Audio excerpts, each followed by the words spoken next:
Sahabat Mental Sabda yang terkasih, kita jumpa lagi. Hari ini Minggu 7 April 2024 merupakan hari Minggu yang kedua masa Paskah. Sekaligus hari ini merupakan Minggu Kerahiman Ilahi. Allah yang Maha Rahim selalu menyertai kita. Maka dalam permenungan ini kita beri tema Yesus selalu hadir dalam hidup kita. Renungan kita ambil dari Injil Yohanes bab 20 ayat 19 sampai dengan ayat 31. Sahabat Mental Sabda yang terkasih, setelah Yesus wafat, para murid mengalami kelesuan iman. Mereka merasa takut, cemas, galau. Tapi ketika Yesus bangkit, muncul kembali nafas hidup mereka yang dijiwai oleh tentu kebangkitan Kristus. Mereka menjadi berani.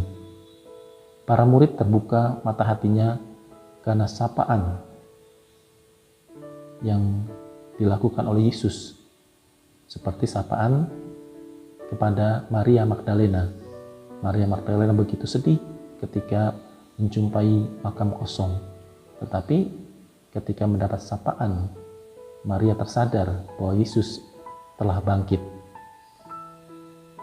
Oleh karena itu, makna kebangkitan bagi kita adalah pertama, mengobarkan semangat perutusan untuk menghadirkan dunia baru.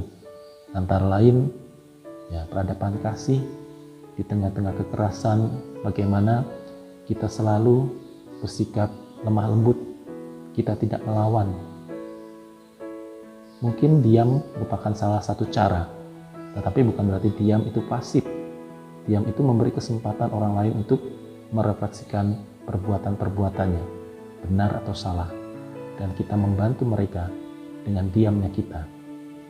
Yang kedua adalah menjunjung martabat sesama kita.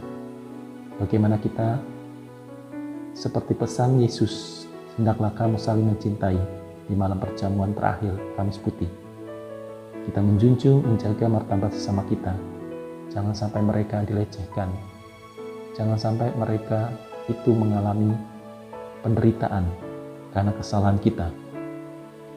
Yang ketiga adalah merengkuh semua orang dalam kebinekaan, tidak membeda-bedakan dalam karya, pelayanan, juga dalam pergaulan kita, siapapun mereka yang berkehendak baik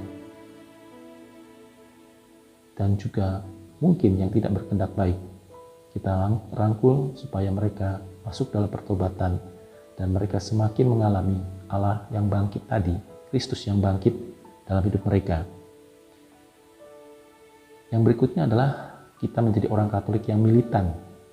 Kalau selama ini kita masih belum militan, masih ragu-ragu, masih kurang semangat untuk mengikuti Kristus, maka sekarang Paskah membuat kita menjadi orang Katolik yang militan. Militan tidak sama dengan fanatik. Militan artinya kita menjaga dan mempertahankan iman kita.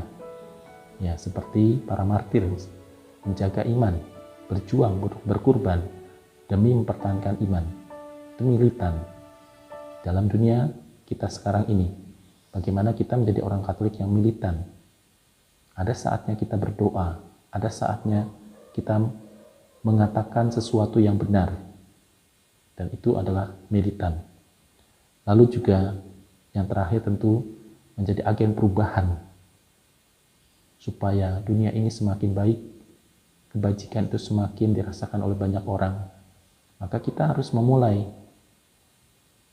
merubah segala sesuatu, tak itu cara pandang kita, cara pikir kita, keputusan-keputusan kita, sehingga dengan demikian bahwa perubahan-perubahan itu membawa dampak yang positif.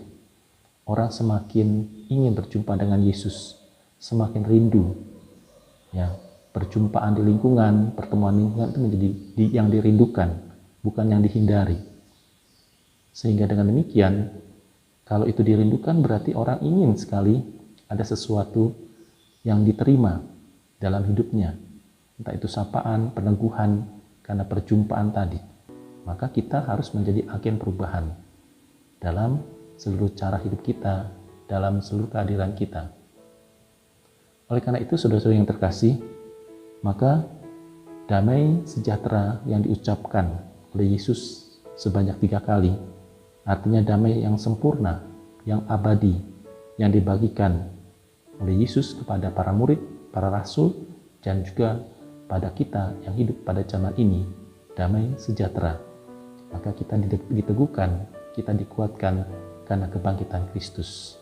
Oleh karena itu, marilah kita mohon pertolongan Tuhan agar kita hidup dalam kebangkitan dan juga kita hidup selaras dengan Yesus yang bangkit, sehingga semakin banyak orang mengalami Allah yang menyertai mereka. Tuhan memberkati.